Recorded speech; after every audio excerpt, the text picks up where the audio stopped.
Hi guys, how's it going? Hope everyone's doing well today. Wow, so much has happened, eh? Yes. But before we get started, I wanted to show you a book I'm about to start reading because, that's what I'm trying to do here. But also because I'm about to rage. So I figured I'd just get this out of the way now, and then we'll move on to the rage, which is why you're all here. But shameless plug. If you watch videos on BookTube, then you'll have known that Peruse Project Regan from BookTube just read this book, and I was like, I want to read that book. It sounds so interesting. And then I got it in my box and I tagged her on Instagram, and she immediately replied with, "Oh my God." It was awesome. So I wanted to share that with you. I kind of fangirled a little because I love Regan so much, and anytime she interacts with me, I'm like, ah! So it's She Who Became the Sun. And it came with its own special edition dust jacket. But check this out. So I was sitting there eating dinner and I was looking at the book and I was like, that's really odd. I feel like there's two dust jackets. And I'm like, did they accidentally put a second dust jacket? No, they did not. They did not. It just has the original dust jacket underneath. Oh my God, they gave me two dust jackets. It's the little things, you guys. I don't know anything about this book except that it's kind of like Mulan. So, I think Regan described it as it's Mulan meets Song of Achilles. Hi, sounds good. I love both. So anyways, if you want a book where are you looking for a fantasy novel where Song of Achilles meets Mulan? Here you go. This is the book for you. Yay. You're here because of Chantal, aren't you? Yeah, I know. I said on Twitter I was gonna rage. I am gonna rage, but I'm gonna rage my style. You know my style. I'm not that terribly mean. Listen. First of all, Chantal, you want to get sober? Great.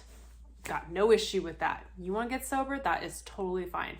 You want help? Totally fine. You want to stop what you're doing? Totally fine.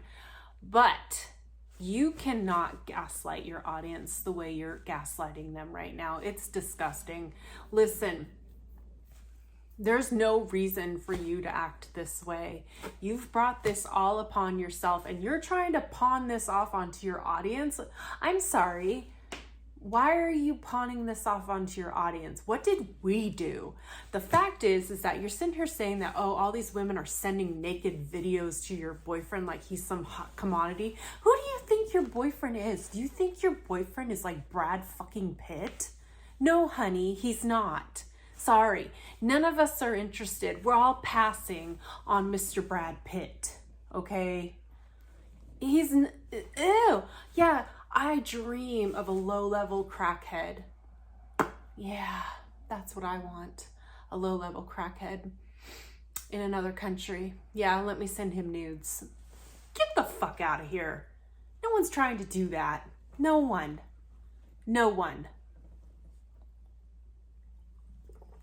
Okay, and then the fact of the matter is that, you went back to him, which, color me surprised. Who's surprised? I said she will go back unless she gets therapy. She didn't get therapy, so she went back. Who's shocked?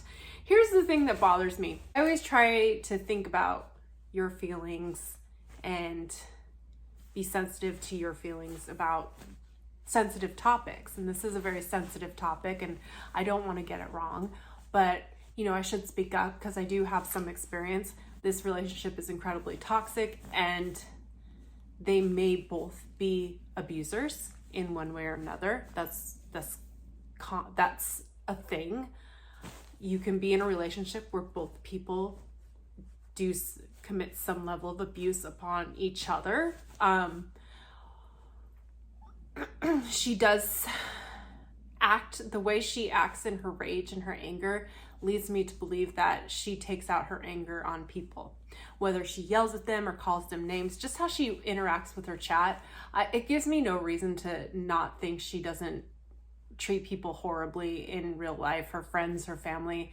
I have a feeling she's very verbally abusive. I'm not saying she's physically abusive, guys. I'm talking about verbally abusive, which is a form of abuse. And she does that to her chat all the time. She's always verbally abusive to everyone in the chat. So, I mean, I think she is personally abusive towards Pete. And can we just back up for a second when she was like, I'm not responsible for Pete? Like, no, you're not, but he's your roommate and he's also your friend, and you need to be a friend to him, and you haven't been. And you've kind of screwed him over. And he's too nice to see it or admit it. He never will. I love how she keeps throwing around the word sober. I'm sober. I'm sober. And then she lights a J. How many times do I have to say it? If you're smoking weed, you're not sober. Yes, weed is legal. So is alcohol. And drinking is not sobriety either. So just because something's legal doesn't mean it's okay to do. And I think you think it's okay. And another thing, who's leaving their stash? I would never leave my stash. Oh, hell no. I don't know what the hell that is all about, but I'm thinking maybe it's not her stash. Or maybe she smoked it all. So you smoked it all and then you drove. Okay. Yeah, cool. I mean, I'm no angel. I drove all the time.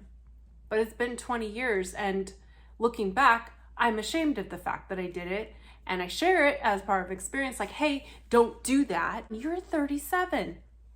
Excuse me. With everything you know, and especially today, hey, you, with all your money that you like to throw away on Nashville chickens and chicken parmesan, you can't call yourself an Uber, but you're willing to Uber Dom over to your house, but you can't Uber your lazy ass home? Really? You can't Uber? I mean, there's just no excuse for drinking and driving or driving under the influence with Uber. Hello? I know you know how Uber works because you order Uber Eats. Uber. The other Uber? Yeah, you can do that. Or Lyft, either or. Or I don't know, hop on a moose. Oh, no, don't do that. That poor moose.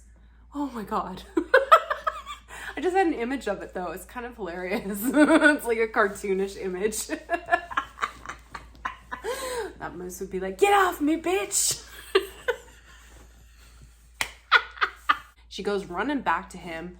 She's just like so fickle about, yeah, I'm in an abusive relationship, but it's because of the drugs. It's because of the drugs, but we don't do drugs anymore, but it's because of the drugs. We don't do drugs anymore, but the only reason we were abusive to each other, or he was abusive to me, which I don't think that's 100% true. I think you were probably just as, I'm pretty sure you had a role to play in it too. Did you push his buttons? Did you do that? I mean, it doesn't make it okay. It's not an excuse, but I want to see, I'm going to hold your feet to the fire too. Too bad. That's too bad. Maybe don't do the shit you do, and then we won't have a problem. And don't try to gaslight it either. You brought this on yourself. You're doing this yourself.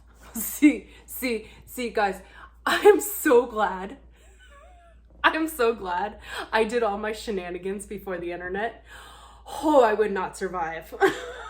Holy shit. You guys, she acts just like me. Like, it's like looking into a mirror, and it's so cringy. And I think that's why I'm extra nice, because I'm like, oh, go easy on her, because that's how I was. And I know you guys would be like, that's different. You're sober now. Yeah, she could get sober too. And she could. If she wants to get sober, dude, and don't get mad if I reach out to her, because I've seen it like 1,000 fucking times. I've seen people come in, have a shit attitude, come in a few days, crying and like, I'm sorry, I shouldn't have been that way. And we're all like, yeah, we get it, we know. Yeah, and I know it's in the safety of a meeting, but like, listen, just because you're in a meeting, don't make it safe. Like, there are people in meetings who want to air out your bullshit. They will air out your dirty laundry to anyone who will listen. Trust me, I've seen it all the time. So don't be thinking you get total anonymity in a meeting, okay? Because people are human. And if you tell a story juicy enough, it's gonna get repeated. Anonymity where? I've seen it like a million times. So I have all the time in the world to watch her do this over and over and over again and be like, yeah, okay, what's new? But I mean, for everyone else being upset, yeah, I get it. I do. You're frustrated. But listen, this is just how it goes. This is it. This is addiction. This is what it looks like. She's portraying whether or not she's really addicted or not. It's not up for me to decide. If this is what she wants to put out into the universe, then okay, I'm going to comment on it and I'm going to take it at face value. She acts pretty much like me. She's got it down. I mean, and I don't really think she's that good of an actress, so I'm going to go ahead and think she's addicted to cocaine. And don't tell me you're not doing it anymore, because you are. You are doing it. I know. You know how I know? I have eyeballs. I have critical thinking skills. I can put 2 and 2 together. I used to do cocaine. There's just some things you can't hide from me. You're not that hip, slick, and cool. Okay? And oh my God, what's with the bad boy shit? Oh my God. Oh, so much cringe. So much cringe. You know what's sexy? A guy with a 401k. A guy who's like, hey baby, you want to come over to my house that I own? You're like, ooh, yes. I mean, that shit's sexy at this age. It's like what I want to do to rent an apartment with mismatched curtains, the world's smallest television, and a hutch that looks like it's just gonna collapse any given second. And oh, let's not forget the questionable person who's camped out on your front porch. Yeah, yeah, that's gonna be a no for me. It's gonna be a hard pass. Have you seen my house? No, thank you. I'm good. My curtains match. My TV's big. So no, I'm good. Thank you. Yeah, no, thank you. You know, I wonder how many side pieces he has. And I'm going to go ahead and say it. How many other women is he seeing? How many other women is he, sleazing out money? Oh, babe, God, I'm having such a hard time making rent. Oh, so hard to make rent. Oh, no, you don't have money for rent? Justin Trudeau stole my money.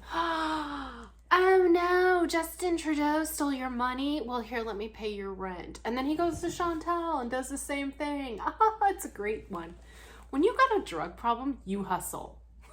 Listen, I've done some hustling in my days. I was pretty good at it. Either that, guys, or not. I was pretty good at it, yeah. No, it's pretty smooth. I mean, if I really worked it, I didn't have to pay for my drugs or my alcohol or anything, any party accessories. If I worked it right, if I did it right, it was good. His sugar mamas. Drugs are expensive, you guys. Like, do you really honestly believe that she's the only one? Do you really believe she's the only one? No, I don't. And you know why she always leaves early in the morning? Because he's crashing from all the drugs. That's about the time you start crashing after you partied all night. And that's the time she's got to go. It's that simple. He doesn't want her staying there. This isn't what she thinks this is. Like, I feel like people know. Maybe they just don't have enough to get on him. Like, they don't have enough on him. And they could easily build a case with her dumbass. I mean, shoot. God forbid Chantal ever dated someone like with the clout like Escobar. Dude, there would be a massive hit on her. Oh my God. Like, listen, drug dealers are dangerous. I'm going to keep saying it over and over again. Drug dealers are dangerous. Now, he is a dangerous person. He's not someone you want to mess with. I'm not a fool. And I've had so many people just like him in my life. I know him. I know I can't be that far off. I cannot be that far off. I think he has zero respect for the ladies.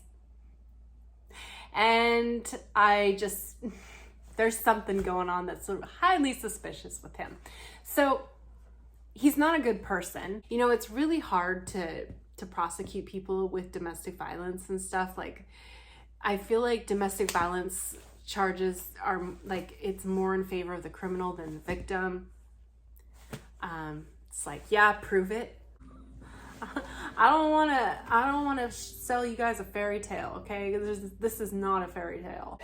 The raging that she's doing is going to bite her in the ass. It's going to come back to haunt her. She's going to be sorry she did it. She's going to be sorry that she did all this stuff. It's not a good look for her. I don't know why I do know why.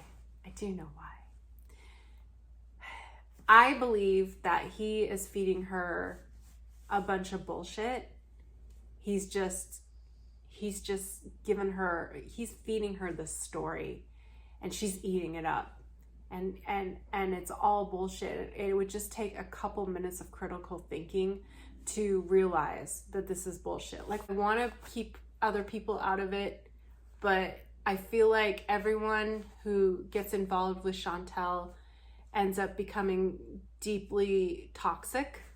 And like, honestly, for Chantal's friend, I think the best course of action would have been taking that evidence to the authorities, especially if he's like video chatting you.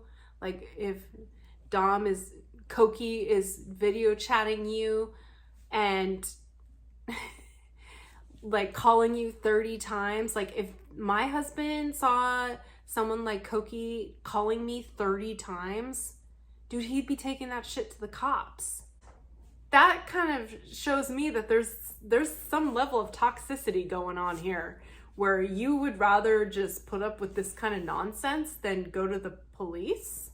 I know, like, yeah, if you've been in domestic violence situations, it's really hard to trust police because they don't really help you. Like, case in point, what happened to me? I'll repeat the story. What happened to me, day after Christmas, my ex-boyfriend and I, we got in a fight over drugs.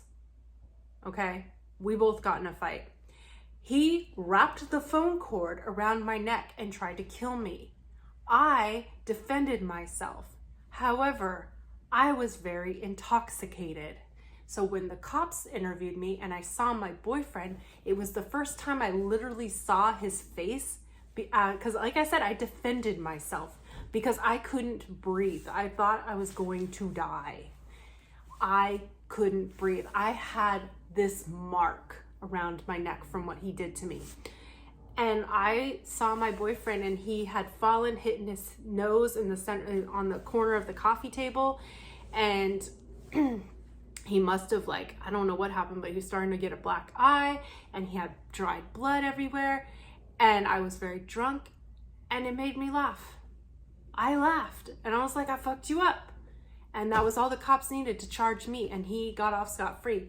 Even though they literally took pictures of my neck and listened to me tell, yeah, he was on me, he was trying to strangle me with the phone cord, and I pushed him off me. I still got charged with domestic violence. So yeah, I don't necessarily trust the police. like, I mean, yeah, maybe I shouldn't have said that, but like I said, I was so intoxicated.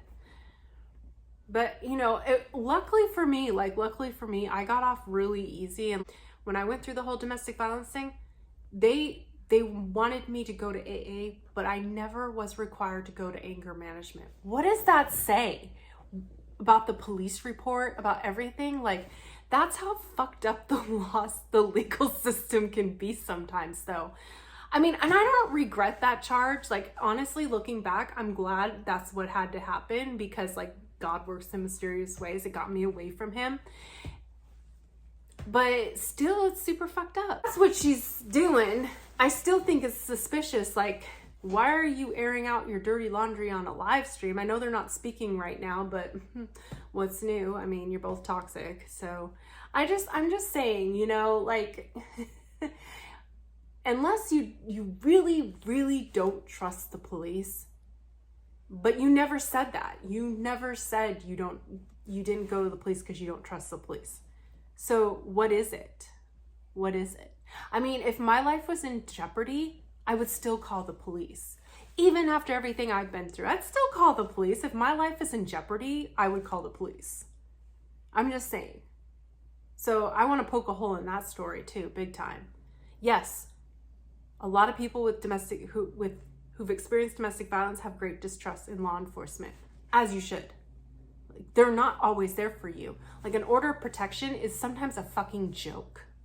Like, I've seen orders of protection just be a joke. Like, the legal system is fucked when it comes to this stuff. So, you know, when people are like, why don't you go to the cops? Why don't you go to the cops? It's like, what do you think they're gonna do? Listen, I think we're raised to believe that things are black and white when they're really not. There's a lot of areas that are gray. People are complicated. There's a lot to an individual. People are complex. So it's not going to be a simple, straightforward answer when it comes to people. So just try to remember that too. If she wants to get sober, I am here. I'm here. You want to get sober? Cool. I will point you in the right direction. Do I think she wants to get sober? No. I think she likes what she's doing. She's addicted to chaos. I think chaos is her number one addiction. More than drugs, more than food, more than anything else, it's chaos. I mean, you listen to her stories that she told in the past, like these crazy stories, like a threesome where she was shitting and puking in someone's bathroom and they didn't have toilet paper. And I kept thinking of that scene from the movie Along Came Polly. I mean, did you get that from a movie? But the fact that that was a story that she's trying to pawn off onto us, or the fact that you broke into someone's apartment and hid and spied on them while they were just like living their life, is so freaking bizarre. I don't believe you, but it's such a weird story to tell. It's very odd. Or the guy who shit the bed. It's so, like, her stories are legitimately weird. You slept with a homeless guy on some rocks? You did? I don't believe you, but why would you say that you did? I mean, sure, maybe she did. I don't believe her, but I want to know why she would tell that story, because I'm more inclined to believe she's making it up. But it's very interesting that she makes these stories, that she tells us these stories. These are the stories she chooses to tell us. It's very interesting. They're all very chaotic and messy. And there's always some girl who doesn't like her in the story. And there's always some guy who's fat shaming her or whatever. It's just, it's a cookie cutter. Like, she's got this idea, like, I think she watches a movie, catches a scene, and is like, yep, that'll work. And then she just kind of puts her own little spin on it. Like, I feel like she was watching Along Came Polly, and then the next day she's like, I've got a mukbang. I'm sorry, I just... Or maybe it was Dumb and Dumber. Either or. You're 37. It's time to settle down a little. You're back to this whole, I can't be bothered to do adult things. But here's a few things. Anytime she says she's sober and she's smoking on weed, hello. Is that weed prescribed by a doctor? Is she under direct medical supervision while she smokes that weed? Is she? No? Oh, then she's not sober. She's self-medicating. Okay, cool. Yeah. So anytime she says she's sober, it pisses me off because I'm actually sober. I know a lot of people who are actually sober, and that ain't it. So she's not going to get sober because she's addicted to chaos, and there's no chaos in sobriety. I don't even think she realizes that she's addicted to chaos. And even if she was aware that she's addicted to chaos, I don't think she'd care. I don't like where she's going with the domestic violence thing, making it like brushing it under the carpet like it's no big deal. Oh yeah, he hits me, but it's only when he's on drugs. Honey, when isn't he on drugs? He's on drugs 24/7. That's why the motherfucker's broke. Okay, that's why he has no money. That's why you pay his rent. And you admitted to paying his rent. It's all disgusting. We were there. I saw what you said. You pay his bills. You give him his phone. You took a TV over that he probably broke in a fit of rage. I said it then, I say it now. That TV broke because he broke it because he was mad at you, because he's got a temper. The man needs anger management, and it ain't gonna happen. He ain't gonna change. This is who he is, and this is who he's going to be, and this is who he's going to die as. This is what he's going to be remembered for, is being an abusive asshole. A drug addict who will probably die of a heart attack at 45. I mean, lest we forget, he's digging his own grave too. So many problems with this whole situation. And no one is interested in getting help. So, okay. But don't get mad at us. Don't get mad at us. Because what you're doing is so freaking dangerous and disgusting, and it's a slap in the face to people like me or people I've known. I've known so many people who've been in DV situations. This is disgusting. I know people who have been stalked by their ex, and he ended up stalking her for a year. He was peeking in her windows. Like, he was stalking. She put a protection order, and he disregarded that protection order every chance he got, and the cops always let it go. They never did anything. He got mad at me because then we found drugs, but we don't do that anymore. Oh, since when? Since 4 o'clock? Wow. Wow. I'll check you out. Damn, I wish I could be sober like you. Show me your ways, oh wise one. But I also, it's so realistic. It's so realistic, you guys. Most people are like her. It's true. Do you know how many people I've met that are just like her? Okay, well, not as bad. I mean, they wouldn't be that bad. Like, a lot of people actually are way better at hiding their character defects than this one. Like, she's not good at it. Like, she's just not good at hiding her true feelings. And there's just millions of people just like her, chilling in meetings, not wanting to get sober, but there for the coffee and the free cookies. I honestly think that YouTube should take her channel down. And I think we should let that happen organically too. Like, I mean, just let her keep talking, let her keep talking. Eventually, if she keeps going on this path, if she keeps heading down this path, it's gonna blow up in her face, and so be it. So be it. And then she can go flip burgers at McDonald's, like she said. Yeah, I'd love to see you do that. I'd love to see you work a fast food job. I think that'd be really good for you. I think that'd be a really humbling experience for you to have to go flip burgers and deal with people like you in the drive-thru. Yeah. I think that would be good for you. And you know, he would run for the hills if you lost your channel. He wouldn't be around. He would ghost you so fast because you wouldn't have any money. So why would he stay? So yeah, I think that is a great idea. I think her family, which I think they've cut her off. I think they're done. And I think that's probably for the best. I think you have to, if you're her relative, I think it's time for you to start thinking about detaching.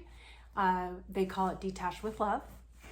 Basically, it means if you're going to act this way, I'm not going to be around you.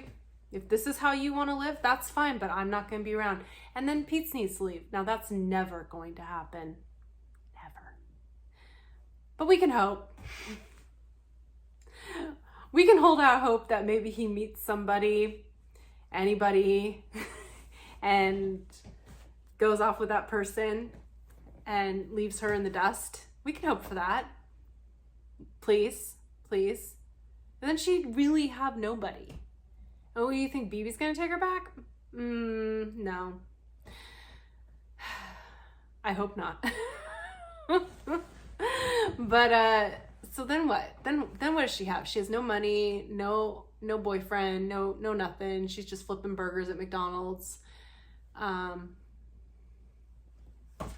Maybe then she'll be forced to change.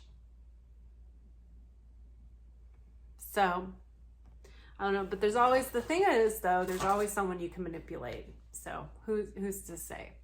But I do think it's probably the best course of action for her. I think it's one thing to see her crying and when she's got her heart ripped out of her chest because he got all the money he needs, and he's going to be gone in a few days anyways. Like as soon as he gets all the money and gets his bills squared away and everything, he's going to be like, okay, bye, see ya. I'll call you again at the end of September. Till then, get out of my life.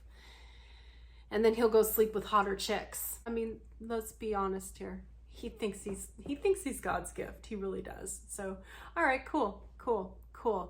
Yeah. And you'll be taken for a ride again, and you'll be crying like, I can't believe this happened to me. Oh no, I need to get sober.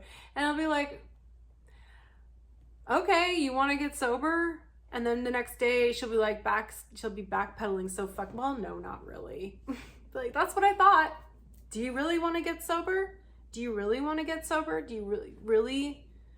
Yes, I do. And then the next day, no, I don't.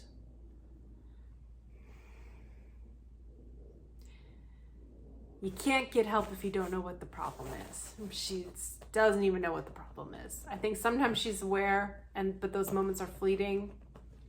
And I think, but I know that the next day it's gonna be same old. So, but I felt I needed to tell you guys that and be transparent about it, because like I said, I've been trained to reach back out to someone who's suffering, even if I know that person's not interested in help. I've helped a lot of people that have asked for help, and I know they didn't really want help. I knew, but I did it. I did it because it's more for me than for them. So when I help someone, it's for me, not for them, for me. I get to stay sober. Maybe, you know how many people, like, there's this story that goes around in AA. It's like, oh, I work with all these people, I sponsor all these people, and no one stays sober. I can't get anyone sober. And then someone in AA looks at, well, aren't you sober? And you're like, yeah. Well, there you go. So guess someone's staying sober. That's the truth of it. Working with other suffering addicts and alcoholics, that's what we do to maintain our sobriety. So yeah, I'll do it, because I mean, it's literally the least I can do, literally the least I can do. And I get to stay sober. So yeah, I do have motive. It's just what I've been taught. Like, you don't get to keep what you have unless you give it away to somebody else. Even if that person doesn't want to use what you offer, you still offer it. So, I mean,